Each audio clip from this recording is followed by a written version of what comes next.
Hello there, and welcome to this, the first free lesson in the Portrait Sculpting Fundamentals course. In this lesson, we'll be going over what I like to call profile pancakes. Sounds yummy. You might be asking, why start with profile pancakes? Well, there's a ton of information that's contained in the portrait when we're sculpting in the round. One of the most important elements to get right from the beginning is the profile from the side view. If we have an accurate profile pancake that runs through the center line, then we have a solid frame of reference for the rest of the sculpture. We can use this to develop the rest of the features and build out the likeness from other angles. If the profile view doesn't capture an accurate likeness, then we'll be hard-pressed to make the other features accurate. Think of this profile line as the first scaffolding or beam that you put up in construction that you then use to measure everything else off of. If this first beam isn't centered accurately, then it will affect everything else that follows. Another reason is that this exercise is just really fun. I love doing these profile pancakes because they can be done quickly. You don't need a lot of clay to do these exercises, and you don't need any tools. You could just do them by hand. And if you capture the likeness accurately, it can be a pretty cool thing to show off to friends and family or on social media. Okay, let's go through the process of sculpting a profile pancake. I like to do sculptures that are around 3 inches tall, and it usually takes me about 15 minutes. You can use whatever clay that you happen to have lying around. I like to use non-dry modeling clay, like Chavant NSP medium clay, or even some cheap non-drying dollar store clay. If you want to be able to bake the sculpture, you might consider using some polymer clay. Or if you have access to a kiln, you could even use natural clay so that you can then fire it after and have something that's as hard as stone. Then we'll want to get a side view image of the person that we want to sculpt, or you could have a friend or family member pose for you so that you can sculpt from life. If you are working from photos, just be sure you have good reference images. You want to make sure that these images weren't taken too close to the person. If they were taken too close, you can get kind of a fisheye effect. It kind of changes the shape of the skull. So try to get good images that were taken from a little bit farther back that gives a good idea of the silhouette from the side view.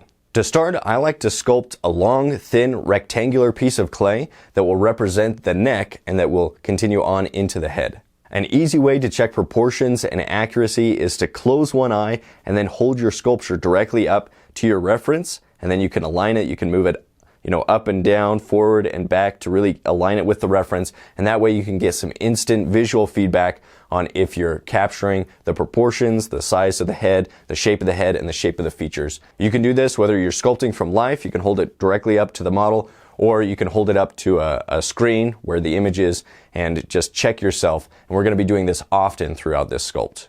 Then I like to give an indication for the bottom of the chin and the top of the head. This gives me some landmarks that makes it easier to line up with the reference. The distances and angles between the chin and the forehead and their proportions in regard to the rest of the head are vital to get right in order to capture an accurate likeness. Now we can start to lay out a rough head shape. It can be helpful to think of the head as a bloated triangle with sides that bow outward.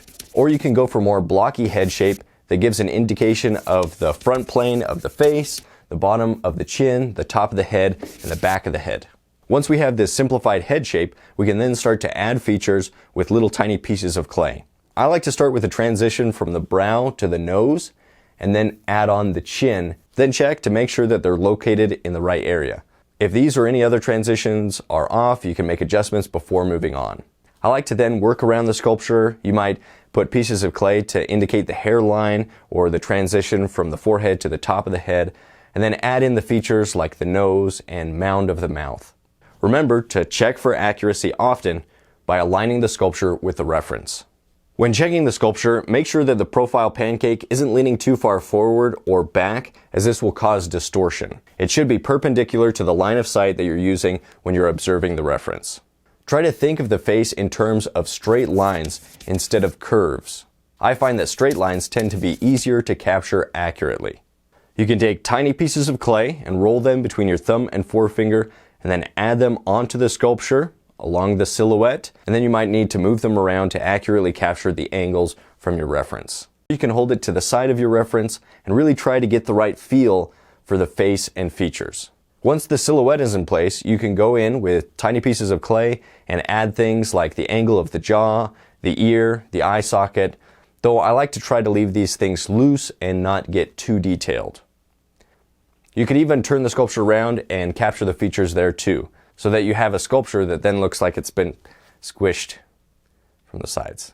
Your assignment is to do 3 of these profile pancakes. And don't be upset if the first few don't come out exactly as you imagined or it takes a little bit longer. The whole point is to get this practice in, and as you sculpt more, you'll get faster and you'll get more accurate.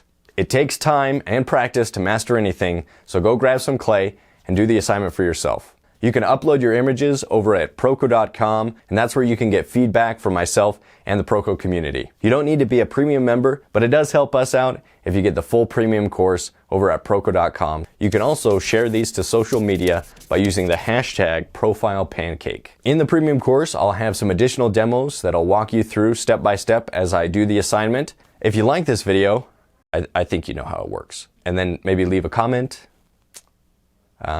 Subscribe to the channel.